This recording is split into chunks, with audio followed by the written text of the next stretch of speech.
ఇద్దరు పిల్లలు చూస్తుండగా భార్య మెడకు సెల్ ఫోన్ ఛార్జింగ్ కేబుల్తో ఉరివేసి హత్య చేసిన ఓ కసాయి భర్తను చీరాల పోలీసులు కటకటల్లోకి నెట్టారు.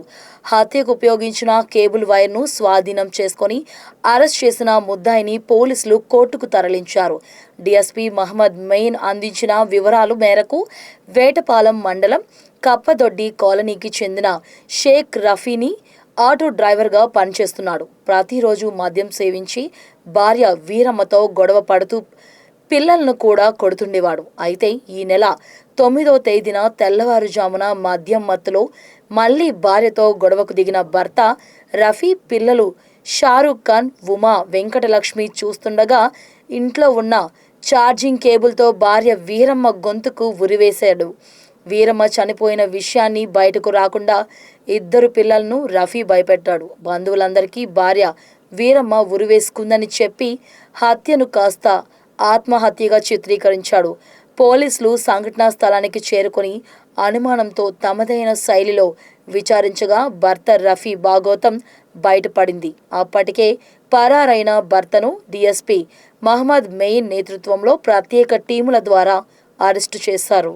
కప్పలదొడ్డ కాలనీలో ఒక మహిళ అనుమానాస్పద మృతి చెంది ఉంది అని చెప్పేసి ఒక ఇన్ఫర్మేషన్ వచ్చేసరికి Vetapalem SI Janardhan and Chirala rural CI Sudhakar గారు అక్కడికి వెళ్ళి పరిశీలించి ఆ మహిళని అన్నపురెడ్డి వీరమ్మ అలియాస్ షేక్ ఆషాగా గుర్తించడం జరిగింది. తన ఇంట్లో ఆమె కింద పడి చనిపోయి ఉంది. వాళ్ళ భర్తని అడిగితే ఆ భర్త షేక్ రఫీ అనే అతను మా కుటుంబ కలహాల నేపథ్యంలో తన భార్య ఉరి వేసుకుని చనిపోయిందని చెప్పేసి చెప్పడం జరిగింది. అక్కడ ఉన్న పిల్లలు ఇద్దరు పిల్లలు ఉన్నారు. ఆ ఇద్దరు పిల్లల్ని కూడా విచారిస్తే వాళ్ళు సరిగా సమాధానం చెప్పకుండా మేము నిద్రపోయాము, మాకు తెలియదని చెప్పి చెప్పడం జరిగింది. దీని మీద రూరల్ సిఐ గారు అట్లాగే వేటపాలెం ఎస్ఐ గారు క్షుణ్ణంగా విచారించి ఇది ఆత్మహత్య కాదు, మర్డర్ అని చెప్పేసి వాళ్ళు దాన్ని నిర్ధారణ చేయడం జరిగింది. దీనికి సంబంధించిన విషయాలను పరిశీలిస్తే షేక్ రఫీ అండ్ అన్నపురెడ్డి వీరమ్మ అనే ఇద్దరు కూడా మొదటి వాళ్ళ యొక్క స్పౌజెస్ చనిపోవడంతో వీళ్ళిద్దరు కలిసి ఉంటున్నారు, పెళ్లి చేసుకున్నారు. ఈ కప్పలగడ్డ కాలనీలో ఉంటున్నారు.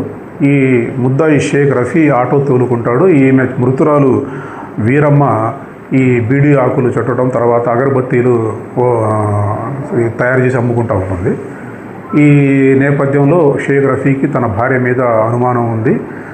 దాని మీద ఆమెను నిత్యం హింసిస్తూ ఉంటాడు. అట్లాగే వీళ్ళ కుమార్తె అన్నపురెడ్డి వీరమ్మ కుమార్తె వెంకీ అనే అమ్మాయి తనతో పాటు ఉంటే ఆ అమ్మాయి చదువు కోసం మృతురాలు ఆమెని హాస్టల్లోకి పంపించాలని చెప్పేసి చెప్తే ఇతను హాస్టల్కి పంపడానికి ఒప్పుకోకుండా హాస్టల్కి వెళ్ళాల్సిన అవసరం లేదు, ఇక్కడే ఏదైనా పనులు చేసుకోవాలని చెప్పేసి చెప్పడం జరిగింది. దాని మీద ఘర్షణ నడుస్తూ ఉంది.